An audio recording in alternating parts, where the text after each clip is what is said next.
એટલે વિમાનની અંદર તો જેટલા લોકો સવાર હતા તેમના જીવન પર જોખમ તો હતું, પરંતુ હોસ્ટેલમાં પણ જેટલા લોકો હતા તેમના તે લોકો પર પણ જીવનું જોખમ ચોક્કસથી હતું। કેટલાય લોકો ઇજાગ્રસ્ત થયા છે। હાલ તો તેમને સારવાર માટે લઈ જવામાં આવ્યા છે। જો કે અત્યારની પરિસ્થિતિ ખૂબ જ ગંભીર છે અને આ પરિસ્થિતિને કાબૂમાં લેતા સમય લાગશે। જેટલા પણ લોકો ઇજાગ્રસ્ત થયા છે, કેટલા લોકો મોતને ભેટ્યા છે, તમામની ઓળખ કરવા માટે પણ ખાસ એક નંબર જાહેર કરી દેવામાં આવ્યો છે। એ નંબર પર કોલ કરીને તમારા વહાલ સોયા અંગેની પૂછપરછ તમે કરી શકો છો। જે પણ લોકો ચિંતા હોય તે પણ આ કંટ્રોલ રૂમ દ્વારા જે ઇમરજન્સી નંબર જાહેર કરવામાં આવ્યો છે તેના પર કોલ કરી શકે છે। અત્યારે તો પાણીનો મારો ચલાવવામાં આવી રહ્યો છે અને જે આગ લાગી છે, હજુ પણ ધુમાડો જ્યાંથી નીકળી રહ્યો છે તે ઓછો થાય તેના પ્રયત્નો હાથ ધરવામાં આવી રહ્યા છે।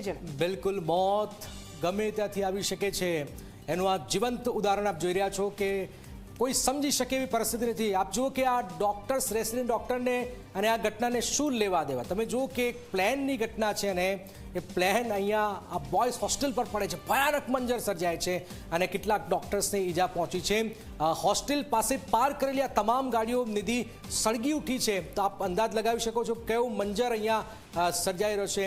07923251900 આ જે કંટ્રોલ રૂમ જે છે એ નંબર જાહેર કર્યા છે। હાલાકી આપણે વિનંતી કરી રહ્યા છીએ કે કોઈ અન્ય લોકો જે બહારના લોકો છે જે નિસ્બત નથી એવા લોકો કોલ ન કરે, પરિવારજનો કોલ કરે, જેના કારણથી નંબર લાગી શકે અને સાચી માહિતી મળી શકે।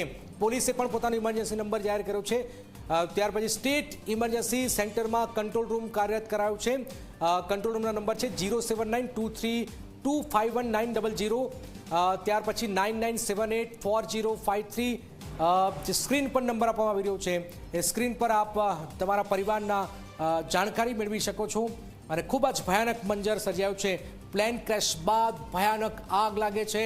આપ જોઈ રહ્યા છો દ્રશ્યોની અંદર 5 મિનિટ, 4 થી 5 મિનિટ પ્લેન હવામાં જાય છે, ઉડે છે અને ત્યાર પછી 5 મિનિટમાં જ આ પ્લેનમાં બ્લાસ્ટ થઈ જાય છે। ભયાનક ક્રેશ થાય છે અને તમામ એરપોર્ટ પર ફ્લાઇટ રદ કરી દેવાઈ છે।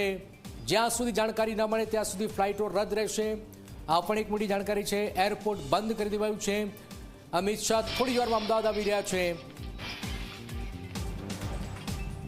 તો આપને જણાવી દઈએ જે અંદરથી જે ખબર હવે સામે આવી રહી છે, પાયલટે મે ડે કોલ જાહેર કર્યો છે। મે ડે કોલ એટલે આપાતકાલીન સ્થિતિમાં આ કોલ જાહેર કરવામાં આવતો હોય છે, સંપર્ક કરવામાં આવતો હોય છે કે કંઈક મુસીબત છે।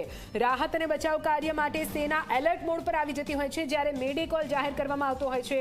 પણ આ મે ડે કોલ જાહેર કર્યા બાદ કોઈ એક્શન લેવાય તે પહેલા જ આ પ્લેન ક્રેશ થઈ જાય છે। ડીજીસીએ દ્વારા વિધિવત રીતે આ માહિતી હવે આપી દેવામાં આવી છે, સત્તાવાર રીતે આ માહિતી આપી દેવામાં આવી છે। કાર્યાલયથી માંડીને અનેક જગ્યાએથી અધિકારીઓ અહીંયા આવ્યા છે અને રાજ્ય સરકારે જે હેલ્પલાઇન નંબર પણ જાહેર કર્યા છે। અમદાવાદમાં જે પ્રકારની ઘટના છે એ ઘટના અંતર્ગત કોઈ પણ મુશ્કેલી હોય તો કોઈ પૂછી શકે એ માટેના ઇમરજન્સી નંબરો પણ સરકાર દ્વારા સીધી રીતે જાહેર કરી દેવામાં આવ્યા છે।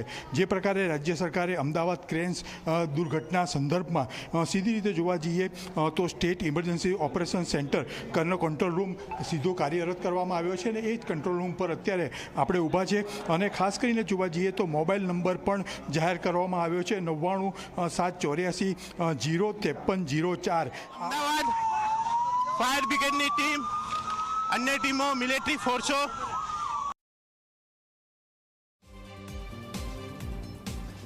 તો આપ જુઓ, આ વિડીયો સતત આપને બતાવવું ખૂબ જ મહત્વપૂર્ણ બની જાય છે। હવે તો ડીજીસીએ દ્વારા પણ જાહેર કરી દેવામાં આવ્યું છે કે પાયલટને પણ ટેક ઓફ થયા બાદ જાણ થઈ ગઈ હતી કે આ ફ્લાઇટમાં કોઈ પ્રોબ્લેમ છે, કંઈક મુસીબત છે, એટલા માટે તેણે મે ડે કોલ જાહેર કરી દીધો હતો। જો કે શું ખામી છે તે જણાવે તે પહેલાં જ આ ફ્લાઇટની હાઇટ છે તે સતત ઘટતી રહી, ઘટીને 191